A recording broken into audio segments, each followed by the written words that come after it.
पूरे विश्व में जितना भी ज्ञान है उसमें भगवत गीता का ज्ञान सबसे ऊपर और सबसे बढ़कर है। आपकी हर समस्या का हल भगवत गीता में छुपा हुआ है। आपके हर प्रश्न का उत्तर आपको भगवत गीता में मिलेगा। जिसे भी भगवत गीता का ज्ञान समझ में आ गया वो जिंदगी की बड़ी से बड़ी समस्या को भी हंसते हंसते पार कर जाएगा। सारे वेद शास्त्रों का सार भगवत गीता के ज्ञान में समाया है। सर्वो उपनिषदो गावो दोग्धा गोपाल नंदन पार्थो वत्स सुधीर भोक्ता दुग्धम गीतामृतम महत। इस श्लोक का अर्थ है कि सारे उपनिषद गायों का रूप हैं। सर्वो उपनिषदो गावो दोग्धा गोपाल नंदन, उन उपनिषद रूपी गायों को दोहने वाले स्वयं गोपाल नंदन श्री कृष्ण हैं। पार्थो वत्स सुधीर भोक्ता, और अर्जुन वो बछड़ा है जिसे श्री कृष्ण ने गीता का वो ज्ञानामृत पिलाया था। श्रीमद् भगवत गीता में कुल 18 अध्याय हैं और 700 श्लोक हैं। आज हम उसी श्रीमद् भगवत गीता के 18 अध्यायों की 18 शिक्षाओं के बारे में चर्चा करेंगे। जो भी इन 18 शिक्षाओं को समझ लेगा उसे जिंदगी का सारा ज्ञान समझ में आ जाएगा, जिंदगी का सार समझ में आ जाएगा। श्रीमद् भगवत गीता की पहली शिक्षा यह है कि सच्चा इंसान झूठे इंसान से तब तक नहीं जीत सकता जब तक वो झूठ, अन्याय और गलत के खिलाफ खुद लड़ने के लिए खड़ा नहीं होता। कई लोग कहते हैं कि आज के जमाने में झूठा जीत जाता है और सच्चा हार जाता है, लेकिन ये सच नहीं है। झूठा इसीलिए जीत जाता है क्योंकि सच्चा इंसान अपने प्रति होने वाले अन्याय के खिलाफ आवाज ही नहीं उठाता। अगर सच्चा इंसान अपनी आवाज नहीं उठाएगा तो लोग झूठे इंसान की आवाज को ही सच समझ लेंगे। पांडव सच्चे थे, हमेशा धर्म पे चलते थे, कभी जिंदगी में कोई अधर्म नहीं किया, फिर भी सबसे ज्यादा दुख उन्हीं को सहना पड़ा। सारा जीवन भर हमेशा बड़ों की आज्ञा मानते रहे, सब जानते हुए कि भी ये गलत है, ये अधर्म है, अन्याय है, फिर भी वो चुपचाप सहते रहे कि अगर हमारे बड़े हमसे कह रहे हैं तो हमें मानना ही होगा। बचपन से लेकर उन्हें हमेशा अधर्म और अन्याय का ही सामना करना पड़ा, जबकि उन्होंने कभी कुछ गलत काम नहीं किया, हमेशा सच के रास्ते पर चले, लेकिन फिर भी बदले में उन्हें सिर्फ दुख ही मिला, तकलीफ ही मिली। उसका कारण ये था कि वो अपने प्रति होने वाले अन्याय को, अधर्म को हमेशा चुपचाप सह लेते थे। लेकिन सहते सहते सहते एक दिन जिंदगी में ऐसा आया कि उन्हें उस अधर्म के खिलाफ आखिर में खुद खड़ा होना ही पड़ा, उस अन्याय के खिलाफ लड़ना ही पड़ा, हथियार उठाने ही पड़े। अगर वो उस अन्याय के खिलाफ, अधर्म के खिलाफ लड़ते नहीं तो शायद उन्हें कभी न्याय मिलता ही नहीं। दुर्योधन दुनिया को ये बता देता कि पांडव ही अधर्मी थे और वही सच्चा धर्मात्मा है। जो लोग ये कहते हैं ना कि सच्चाई का जमाना नहीं है, अच्छाई का जमाना नहीं है, वास्तविकता में उन्हें ये समझ नहीं आता कि चुप रहने का जमाना नहीं है, सहने का जमाना नहीं है। आप सच्चे बनो, बहुत अच्छी बात है, आप अच्छे बनो, बहुत अच्छी बात है, लेकिन भोंदू मत बनो। जब लोग किसी के गलत व्यवहार का खुद जवाब नहीं दे पाते फिर वो कहते हैं कि भगवान इन्हें खुद देख लेगा। अरे भगवान ने आपको भी तो बुद्धि दी है, आपको भी तो वाणी दी है। अगर भगवान को ही सब देखना है तो फिर आपका क्या काम है। भगवत गीता के पहले अध्याय का नाम है अर्जुन विषाद योग, जो अर्जुन के दुख से जुड़ा है। अर्जुन ने जब युद्ध भूमि में अपने रिश्तेदारों को देखा, भीष्म पितामह को देखा, द्रोणाचार्य को देखा, अपने चाहने वालों को देखा, तो अर्जुन की हालत ही खराब हो गई कि क्या मुझे युद्ध जीतने के लिए इन सबको मारना पड़ेगा? ये सब मेरे अपने हैं, मेरे रिश्तेदार हैं। अर्जुन श्री कृष्ण से कहने लगा कि इन सब से लड़ने से तो अच्छा है कि मैं सब छोड़ छाड़ के जंगल में चला जाऊं, सन्यासी बन जाऊं। उसने साफ साफ कह दिया कि मैं युद्ध नहीं करूंगा। तब श्री कृष्ण ने श्रीमद् भगवत गीता का दिव्य उपदेश अर्जुन को दिया, जिसे सुनकर समझकर अर्जुन युद्ध के लिए तैयार हुआ। श्री कृष्ण ने अर्जुन को समझाया, अगर तुम अधर्म के खिलाफ नहीं लड़ोगे तो तुम भी अधर्मी कहलाओगे और दुर्योधन का ये अधर्म समाज में और बढ़ता रहेगा। पापी को ताकत तभी मिलती है जब पुण्य करने वाला उसे चुपचाप सह लेता है। वास्तविकता में ये महाभारत की कहानी हम सब की कहानी है। हमारी जिंदगी में भी बहुत तकलीफें आती रहती हैं, दुख आते रहते हैं, हमारे साथ कई बार बहुत कुछ गलत होता है, लेकिन अगर वो हम चुपचाप सह लेंगे तो लोग हमारे साथ और ज्यादा गलत करेंगे। चाहे कोई भी तकलीफ आ जाए, कोई भी दुख आ जाए, उसके खिलाफ लड़ना हमें खुद ही पड़ेगा। अगर दुख आपका है तो उस दुख को दूर करने के लिए लड़ना भी आपको होगा। अगर कोई आपके साथ गलत कर रहा है तो उसके खिलाफ आवाज भी आपको ही उठानी पड़ेगी। ये दुनिया भी कमजोरों का साथ नहीं देती। अगर आप में कुछ शक्ति है तभी कुछ लोग भी आपके साथ खड़े होंगे। अगर आप ही कमजोर हैं तो कोई आपका साथ नहीं देगा। तो श्रीमद् भगवत गीता की इस शिक्षा को जिंदगी में गांठ बांध कर रख लो कि अगर कोई हमारे साथ गलत करता है उसे सहना नहीं है बल्कि उसका सामना करना है। अगर कोई दुख आया है तो उससे डरना नहीं है बल्कि उसका सामना करके हमें जिंदगी में आगे बढ़ना है। श्रीमद् भगवत गीता की दूसरी शिक्षा यह है कि आप जिसमें जितना ज्यादा अपनापन और मोह रखोगे, वही इंसान आपको सबसे ज्यादा रुलाएगा। वास्तविकता में जो श्री कृष्ण ने गीता का ज्ञान आरंभ किया, उसका असली कारण था अर्जुन का मोह। अर्जुन जैसा वीर और बहादुर योद्धा अपने मोह के कारण कमजोर पड़ गया था, अपने आप से ही हारने लगा। पांडवों ने जिंदगी भर दुख ही दुख सहा। उसका एक ये भी बहुत बड़ा कारण था कि उन्हें अपने स्वजनों में बहुत मोह था, अपने परिवार में बहुत अपनापन था। उन्हें किसी और बाहर वाले ने दुख नहीं दिया था, उन्हें उनके अपनों ने ही रुलाया था। उन्हें उनके अपनों ने ही दर दर पे भीख मांगने के लिए मजबूर कर दिया था। आप अगर अपनी जिंदगी की तरफ गौर करेंगे तो आपका ये अपनापन, आपका ये मोह आपको खुशी नहीं देता, बल्कि जिंदगी भर आपको रुलाता रहता है, आपको दुख देता रहता है। हमारे दुख सुख का कारण हमारे मन का मोह है। सारी दुनिया में लोगों के साथ कितने ही हादसे होते रहते हैं, लेकिन हमें कुछ खास फर्क नहीं पड़ता। बस जैसे एक ब्रेकिंग न्यूज सुन ली कि यहाँ तूफान आ गया, कहीं आंधी आ गई, कहीं लोग मर रहे हैं, बस 2 मिनट के लिए लगता है, फिर किसी को याद भी नहीं रहता कि क्या हुआ है। लेकिन जिसे हम अपना मानते हैं, उसे जरा सी चोट आ जाए, अगर उसे कुछ हो जाए तो दिल को बहुत तकलीफ होती है। दुनिया के व्यवहार का हमें इतना दुख नहीं होता जो अपनों के गलत व्यवहार का हमें दुख होता है। दुनिया की बातों से इतनी चोट नहीं पहुंचती जितना अपनों की बातों से चोट पहुंचती है। याद रखना, जिससे भी आप जितना गहरा जुड़ोगे उतना ही ज्यादा आपको दुख भी झेलना पड़ेगा, और इस दुख से आप भाग नहीं सकते। अगर आप मोह जाल में फंसे हुए हो तो अक्सर आप उस इंसान को रोते हुए ही देखोगे जिसने किसी से बहुत ज्यादा मोह और अपनापन किया है। माँ बाप को देखो तो बच्चों की वजह से रोते हैं कि इतनी दुआएं रख के बच्चों को पैदा किया, जिंदगी भर बच्चों को पालने के लिए न जाने कितनी कुर्बानियां दी हैं, कितने बलिदान किए हैं, लेकिन वही बच्चे आज हमें खून के आंसू रुलाते हैं, क्योंकि अपने हैं ना, और अपना ही सबसे ज्यादा रुलाता है। प्रेमी प्रेम की वजह से रोते हैं कि इतना प्रेम किया और बदले में मुझे छल मिला, इतना प्रेम किया और बदले में मुझे पीड़ा मिली है। आप अगर किसी से बहुत ज्यादा दिल लगा लोगे, बहुत ज्यादा अटैच हो जाओगे, तो अंत में दुख तो आना ही आना है। सच तो यह है कि आप जिसे अपनी जिंदगी में सबसे ज्यादा स्पेशल बना देते हो, सबसे तेज थप्पड़ आपको वहीं से पड़ता है। कई लोग कहते हैं कि मुझे ऐसे इंसान ने धोखा दिया जिससे मुझे ऐसी कोई उम्मीद ही नहीं थी। अब धोखा क्यों मिलता है? क्योंकि आप किसी इंसान को अपनी जिंदगी में वो जगह दे देते हैं जिसके वो लायक ही नहीं होता। आप किसी पर इतना ज्यादा भरोसा कर लेते हैं जिसके वो लायक ही नहीं होता। तो ये गलती सिर्फ उसकी नहीं, आपकी भी है कि आपको किसी से इस कदर जुड़ना ही नहीं चाहिए कि आपको आगे चलकर दर्द सहना पड़े, तकलीफ सहनी पड़े। इसलिए संसार में किसी में भी सुख की वजह मत ढूंढो। अगर किसी को अपने सुख का कारण बनाओगे तो वो आपको दुख जरूर देगा। श्रीमद् भगवद गीता की तीसरी शिक्षा यह है कि जिंदगी में कभी भी इतना नहीं सहना चाहिए कि सामने वाला आपको कमजोर समझ ले और आपकी कमजोरी का फायदा उठाकर आपको बार बार चोट पहुंचाता रहे। माना कि मूर्खों से बहस करना अच्छा नहीं, हर किसी को जवाब देना अच्छा नहीं, लेकिन हर जगह पे चुप रहना भी आपको जिंदगी में बहुत तकलीफ दे सकता है। चुप सिर्फ इतना रहना चाहिए कि आप वीर दिखो, इतना नहीं कि लोग आपको कमजोर समझने लग जाएं। श्रीमद् भगवद गीता की चौथी शिक्षा यह है कि जो लोग छोटी छोटी बातों पर बहुत जल्दी क्रोध में आ जाते हैं, उनका वो गुस्सा, उनका वो क्रोध आखिर में उनको बर्बाद कर देता है। जो लोग बहुत जल्दी गुस्से में आते हैं, सबसे पहले तो उन्हें अपने रिश्तों में कभी सच्चाई नहीं मिलेगी। सब ऐसे लोगों से डरते रहते हैं कि न जाने उसको किस बात पे गुस्सा आ जाए। ऐसे ही लोगों के बारे में हम सुनते हैं कि अचानक से हार्ट अटैक आ गया, ब्लड प्रेशर हाई हो गया। ऐसे लोगों की जिंदगी ही छोटी हो जाती है। ऐसे लोगों को दुनिया मेंटली अनस्टेबल समझती है, शॉर्ट टेम्पर समझती है कि पता नहीं इसको कब क्या हो जाए, इसे कुछ ना ही बोलो तो अच्छा है। जैसे हर जगह पे चुप रहना ठीक नहीं, वैसे ही हर बात पे गुस्सा करना भी ठीक नहीं।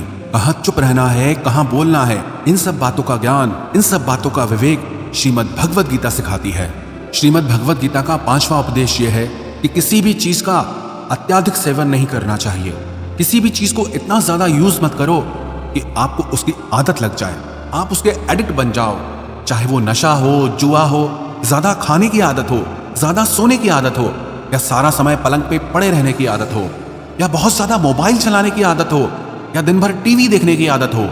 ये आदतें ना आपको एक गुमनाम दुनिया में धकेल देती है जहां सिर्फ आप अकेले ही होते हैं। आप कभी गौर करना, जिस इंसान को भी किसी चीज की बहुत ज्यादा आदत पड़ जाती है वो अपने में ही खोया रहता है। कई लोग मोबाइल में इतने डूबे रहते हैं, उन्हें होश ही नहीं रहता कि बाहर की दुनिया में हो क्या रहा है, मेरे आसपास क्या हो रहा है। किसी चीज का उपयोग करने में और किसी चीज की आदत लगा देने में बहुत अंतर होता है और यही विवेक आपको जिंदगी में रखना है। मोबाइल फोन का आविष्कार इसलिए हुआ था कि आपका समय बच सके, लेकिन अगर आप अपना सारा समय ही मोबाइल में लगा दोगे तो जिंदगी के जरूरी काम आप कब करोगे? और ये बात सिर्फ मोबाइल की नहीं है, आदत चाहे कोई भी हो, चाहे आप किसी इंसान की आदत लगा लो, अगर वो इंसान आपसे दूर हो जाएगा तो भी आप हमेशा दुखी रहोगे। इसलिए अपने मन को किसी भी चीज की आदत मत लगने दो। आदत का मतलब यही होता है कि आप उस चीज के, उस इंसान के गुलाम बन गए हो, आप उसके कंट्रोल में आ गए हो, वो मालिक बन गया है और आप उसके नौकर बन गए हो। लोगों को नशे की ऐसी लत लग जाती है कि उसके बिना रह नहीं पाते हैं। आप अपने मन को ऐसा बनाओ कि उसे किसी की भी आदत ना लगे और आप अपने मन को खुद ही संभाल सको। श्रीमद् भगवत गीता की छठी शिक्षा यह है कि जिंदगी में जब भी कोई मुश्किल आए या कोई आपका साथ ना दे, आप अकेले पड़ जाओ, तो ऐसे मुश्किल वक्त में ईश्वर से प्रार्थना जरूर करनी चाहिए। श्री कृष्ण ने अर्जुन से कहा, तेषाम अभियुक्ता नाम योगक्षेमम वहाम्यहम्। जो इंसान मुझ पे डिपेंड हो जाता है उसकी हर जरूरत मैं पूरी करता हूँ, उसकी हर तकलीफ को दूर करने में मैं उसकी मदद करता हूँ। कई लोगों को ये सब बातें बेबुनियाद लगती है, इनका कोई अर्थ उन्हें समझ नहीं आता, और जो लोग मुश्किल वक्त में प्रार्थना करते हैं उन्हें इसका मतलब पता होता है। जिन लोगों ने अपनी तकलीफ के समय में एक चमत्कारी सहायता प्राप्त की है, उन्हें पता होता है कि जब हम मुश्किल में होते हैं तो ईश्वर से की गई प्रार्थना हमारा कितना साथ देती है। लेकिन सच्चे दिल से अगर आप प्रार्थना करोगे तो वो ईश्वर आपका साथ जरूर देगा। कई लोग कहते हैं कि हम प्रार्थना में जो मांगते हैं वो हमें मिलता ही नहीं है। आप प्रार्थना कर रहे हो या भीख मांग रहे हो, प्रार्थना का मतलब होता है कि हे ईश्वर, मुझे शक्ति दो ताकि मैं अपने दुखों से लड़ पाऊं, उनसे बाहर निकल पाऊं, जिंदगी की मुश्किलों को पार करके आगे बढ़ सकूं।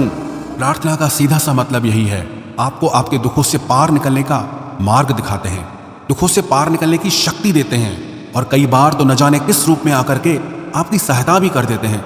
कई लोग तो हैरान रह जाते हैं कि जब हम तकलीफ में थे न जाने कौन इंसान आया और आकर के हमारी मदद करके चला गया। जहां हमारे अपनों ने भी हमसे मुंह फेर लिया था, कोई अजनबी आकर के हमारी मदद करके चला गया।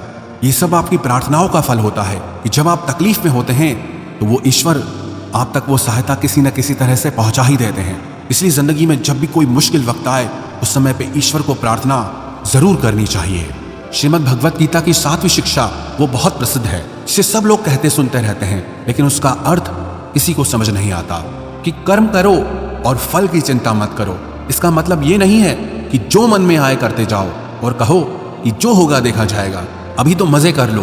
गीता में ही तो लिखा है कि कर्म करो और फल की चिंता मत करो, फिर चाहे किसी के साथ गलत कर दो, चाहे चोरी कर दो, चाहे कोई पाप कर दो। लेकिन इस शिक्षा का ये मतलब नहीं है, और ना ही शिक्षा का ये मतलब है कि आप किसी काम को लगातार करते रहो, चाहे उसका कुछ रिजल्ट निकले या ना निकले, क्योंकि गीता में ही तो लिखा है कि कर्म करते रहो, फल की चिंता मत करो। किसी बात को सुनना और उसे समझना दोनों बहुत अलग बातें होती हैं। कर्म करो और फल की चिंता मत करो, इसका अर्थ यह है कि अगर आप किसी के लिए कुछ करते हैं तो बदले में उससे कोई उम्मीद मत रखो, क्योंकि जब आप किसी से उम्मीद लगा लेते हैं कि मैंने इसके लिए इतना किया है तो ये भी मेरे लिए करेगा या मेरे मुश्किल वक्त में काम आएगा, लेकिन आपकी मुश्किल वक्त में वो इंसान आपकी उम्मीद तोड़ देता है। ये दुनिया बहुत अजीब है, आप किसी के लिए कुछ भी कर लो, लेकिन आजकल के लोग किसी के एहसान को बहुत जल्दी भूल जाते हैं। वास्तविकता में आप जैसा लोगों को समझते हो, लोग वैसे होते नहीं हैं। आप अगर किसी की मदद करते हो या उसका साथ देते हो तो आजकल के जमाने में किसी से भी ये उम्मीद मत रखना कि वो भी आपका साथ देगा। इसीलिए गीता में ये उपदेश दिया गया है कि कर्मण्येवाधिकारस्ते मा फलेषु कदाचन, कि आपका अधिकार सिर्फ कर्म करने का है, उसके फल पे आपका अधिकार नहीं। जो आपने किया उसका बदले में क्या रिजल्ट आएगा आप उससे कंट्रोल नहीं कर सकते। इसका यही मतलब है, जब आप किसी काम को करते हो और इंतजार करने लग जाते हो कि मैंने इतना किया, अभी तक कोई रिजल्ट ही नहीं आ रहा है, लेकिन बदले में कुछ हो ही नहीं रहा है, तो अगर आप कुछ अच्छे कर्म करते हो तो चिंता मत करो कि अभी तक हुआ क्यों नहीं है, कब मेरे दिन बदलेंगे, कब मेरी जिंदगी बदलेगी। अगर इस चिंता में आप डूब जाओगे तो आपके कर्म का कोई अर्थ ही नहीं रह जाता है। लेकिन अगर आप अच्छे कर्म करते रहोगे तो उसका अच्छा फल आपको एक दिन जरूर मिलेगा, और कोई अगर बुरा कर्म करता है तो उसका फल भी आज नहीं तो कल उसे जरूर मिलेगा। श्रीमद् भगवत गीता का 8वां उपदेश यह है कि नेगेटिव लोगों की बातों पे कभी रिस्पॉन्ड नहीं करना चाहिए। जो लोग हमेशा नेगेटिव ही बोलते हैं, नेगेटिव ही सोचते हैं, ऐसे लोगों के साथ कभी बहस नहीं करनी चाहिए। जब आप नेगेटिव लोगों के साथ बहस में उलझ जाते हैं तो वो आपकी पॉजिटिव एनर्जी खींच लेते हैं और अपनी नेगेटिव एनर्जी आपको दे जाते हैं। आप महसूस करना, किसी भी नेगेटिव इंसान से बहस करने के बाद आपका मन भारी हो जाएगा।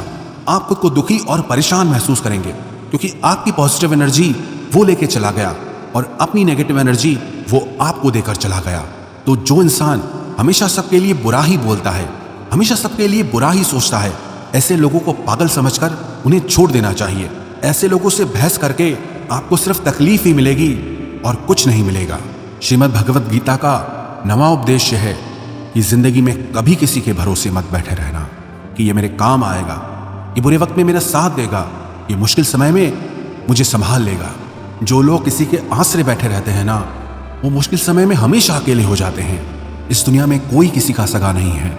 हम रोज लोगों की कहानियां सुनते हैं कि अपने ही अपनों को चोट पहुंचा रहे हैं, मुश्किल वक्त में अपने ही अपनों को छोड़ के चले जा रहे हैं। तो भी अगर आपकी आंखें नहीं खुलती, आपको समझ नहीं आता, तो आप भी उसी दुख के रास्ते पे जा रहे हैं जहां सारी दुनिया जा रही है। लोग न कभी किसी का सहारा बने हैं न बन सकते हैं। आपका सहारा या तो आप स्वयं हैं या वो ईश्वर है। इसलिए अपने अलावा कभी भी किसी को अपना सहारा समझकर नहीं बैठना चाहिए। श्रीमद् भगवत गीता का 10वां उपदेश है कि सुख और आनंद इंसान के अंदर ही है, लेकिन इंसान उसे बाहर दुनिया में ढूंढता रहता है, उसके लिए भटकता रहता है। कहते हैं कि हिरण की नाभि में कस्तूरी होती है, जिसमें से बहुत सुंदर सुगंध निकलती है, और उसे समझ नहीं आता ये खुशबू आ कहां से रही है। वो पूरे जंगल में भटकता रहता है, ढूंढता रहता है कि ये खुशबू कहां से आ रही है, लेकिन उससे वो खुशबू कहीं बाहर नहीं मिलती, क्योंकि वो बाहर है ही नहीं, वो उसके अंदर ही है। जिसे कुत्ता हड्डी को चबाता रहता है और हड्डी को लगातार चबाने से उसके दांतों से खून निकलने लगता है, और उसे ये लगता है कि ये खून का स्वाद इस हड्डी से आ रहा है, लेकिन वो खून उसका खुद का होता है। ऐसे ही जब आप सुखी होते हैं तो वो सुख आपके अंदर से आता है, जब आप दुखी होते हैं तो वो दुख भी आपके अंदर से ही आता है। बाहर की चीजें बदलती रहती हैं, लेकिन सुख और दुख आपके भीतर की चीज है, बाहर की चीज नहीं है। अगर आप इस बात को समझ गए कि आपका सुख आपके अंदर ही छुपा हुआ है, तो आप उस सुख के लिए बाहर भटकना ही छोड़ दोगे। गीता का 11वां उपदेश है कि जैसे जैसे इंसान की उम्र बढ़ती है, उसे इस बात का एहसास हो जाता है कि जिन लोगों को उसने अपनी जिंदगी में सबसे ज्यादा महत्व दिया, उन लोगों का उसकी जिंदगी में कोई योगदान ही नहीं था। आप जिन लोगों को इंपॉर्टेंस देते रहते हैं, बहुत वैल्यू देते रहते हैं, उन्हें कोई फर्क नहीं पड़ता कि आपकी लाइफ में क्या हो रहा है या आप किस दौर से गुजर रहे हैं, किस तकलीफ से गुजर रहे हैं। इसलिए अपनी लाइफ में लोगों को ओवर वैल्यू करना छोड़ दो, लोगों को बहुत ज्यादा इंपॉर्टेंस देना छोड़ दो। हाँ, इज्जत सबको देनी चाहिए, लेकिन लोगों को अपनी जिंदगी में बहुत ज्यादा स्पेशल बना के रखना आज नहीं तो कल आपको तकलीफ जरूर देता है। श्रीमद् भगवत गीता का 12वां उपदेश है, जो लोग अपने मन को कंट्रोल नहीं कर पाते, उनका मन उनका ही दुश्मन हो जाता है। जिस इंसान का मन उसके वश में नहीं है, वो जिंदगी में हर जगह पे ठोकर खाता है, हर जगह पे तकलीफों से सामना करता है। आप अगर अपने मन के कहने पे चलते रहोगे तो आपका मन आपसे आपका सब कुछ छीन लेगा। एक राजा था जिसे सारी दुनिया जगजीत बुलाती थी, क्योंकि उसने पूरी दुनिया जीत ली थी, लेकिन उसकी माँ कभी उसे जगजीत के नाम से नहीं बुलाती थी। उसने अपनी माँ से पूछा कि पूरी दुनिया मुझे जगजीत के नाम से बुलाती है, लेकिन आप कभी मुझे उस नाम से नहीं बुलाती। तो उसकी माँ ने कहा कि चाहे तूने पूरी दुनिया जीत ली है, लेकिन तूने अपने मन को नहीं जीता है, और जिस इंसान ने अपने मन को नहीं जीता है, मेरी नजर में वो इंसान हारा हुआ ही है। असली जगजीत मैं तुम्हें तब मानूंगी जब तुम अपने मन से जीत जाओगे। दुनिया से जीतना तो बहुत आसान है, लेकिन इंसान अपने मन से हार जाता है, अपने मन को नहीं संभाल पाता है, और जो इंसान अपने मन से जीत गया वो पूरी दुनिया जीत सकता है। श्रीमद् भगवत गीता का 13वां उपदेश है कि दुख और सुख जीवन में मौसम की तरह आते रहेंगे। ना सुख हमेशा रहने वाला है और ना ही दुख हमेशा रहने वाला है। इसलिए दुख आए तो उससे घबराना नहीं चाहिए, और सुख आए तो उस सुख की खुद को आदत नहीं लगानी चाहिए। ये जीवन परिवर्तनशील है, यह सब कुछ बदलने वाला है, इसलिए चिंता मत करो। अगर कोई दुख भी है तो ये भी एक दिन बदल ही जाएगा। श्रीमद् भगवत गीता का 14वां उपदेश है कि जो होना है वो होकर ही रहेगा, और जो नहीं होने वाला वो कभी नहीं होगा। जो लोग इस बात को समझ जाते हैं उन्हें कोई चिंता नहीं रहती, क्योंकि जो होने वाला है उसे आप रोक नहीं सकते, और जो नहीं होगा उसकी चिंता करने की कोई जरूरत ही नहीं है, उससे डरने की कोई जरूरत नहीं है। इसीलिए आप सिर्फ अपने लक्ष्य पर ध्यान दो, अपने जीवन का आनंद लो। क्या होगा क्या नहीं होगा इस बात की चिंता करना छोड़ दो, क्योंकि जो आपके बस में नहीं है उसकी चिंता करके आप कभी सुखी नहीं हो सकते। श्रीमद् भगवत गीता का 15वां उपदेश है कि अच्छे कर्म करने के बाद भी लोग आपकी बुराइयां ही याद रखेंगे। आजकल लोगों को किसी की अच्छाई दिखती ही नहीं है। ये दुनिया बुराइयां देखने में माहिर है। इसीलिए लोग क्या कहते हैं, इस पे ध्यान मत दो, आप सिर्फ अपना कर्म करते रहो। दुनिया को देख करके अपने फैसलों को मत बदलो, या दुनिया को देख करके अपने फैसले कभी नहीं लेने चाहिए, बल्कि आप वो करो जो आपको सही लगता है। लोगों को क्या सही लगता है उससे आपका कोई लेना देना नहीं। लोग क्या कहेंगे उस पर आपकी कोई जिम्मेदारी नहीं है। आपके लिए क्या सही है, आप सिर्फ उस पर ध्यान देना सीखो। श्रीमद् भगवद गीता का 16वां उपदेश यह है कि अपने आप को ईश्वर के प्रति समर्पित कर दो, क्योंकि वो ईश्वर ही सबसे बड़ा सहारा है। जो भी कोई इस सहारे को पहचान लेता है वो अपने हर डर, हर चिंता, हर दुख से आजाद हो जाता है। श्री कृष्ण ने अर्जुन से कहा, सर्वधर्मान परित्यज्यो मामेकम शरणम व्रज अहम त्वा सर्व पापेभ्यो मोक्षयिष्यामि मा शुचः। हे अर्जुन, तू सब कुछ छोड़ करके मेरे पास आ जा, मैं तेरी हर तकलीफ को दूर कर दूंगा, तुझे हर वो चीज दूंगा जो तुझे चाहिए। जो लोग ईश्वर को अपना सहारा मानते हैं उन्हें कभी किसी का सहारा नहीं लेना पड़ता, और जो लोग दुनिया को अपना सहारा बनाते हैं वो हमेशा बेसहारा हो जाते हैं। श्रीमद् भगवद गीता का 17वां उपदेश यह है कि आपका क्या गया जो आप रोते हो, आप क्या लाए थे जो आपने खो दिया, आपने क्या पैदा किया था जो नष्ट हो गया, आपने जो भी लिया यहीं से लिया, जो भी दिया यहीं पर दिया। जो आज तुम्हारा है कल किसी और का था, और आने वाले कल में वो किसी और का हो जाएगा। तो क्यों दुखी होना, क्यों परेशान होना। इंसान खाली हाथ ही दुनिया में आता है और खाली हाथ ही इस दुनिया से चला जाता है। इसलिए चिंता और दुख को छोड़ के आनंद में जीना सीखो। श्रीमद् भगवद गीता का 18वां उपदेश यह है कि यो यथा माम प्रपद्यन्ते तांस तथैव भजाम्यहम्। श्री कृष्ण कहते हैं कि जो लोग मुझे मानते हैं उनके लिए मैं वास्तविक हूं, और जो लोग मुझे नहीं मानते उनको कभी मेरी शक्ति का एहसास नहीं होता। जो मुझे जैसे याद करता है मैं भी उसका वैसे ही साथ देता हूं। कोई मुझसे प्रेम करता है तो मैं भी उससे प्रेम करता हूं। कोई अगर सबको छोड़ के मुझे सहारा बनाता है तो मैं भी उसको कभी किसी का मोहताज नहीं होने देता। श्रीमद् भगवद गीता की इन 18 शिक्षाओं को जो भी इंसान समझ जाएगा उसकी पूरी जिंदगी बदल जाएगी। ये 18 शिक्षाएं आपको जिंदगी के हर मोड़ पे काम आएंगी।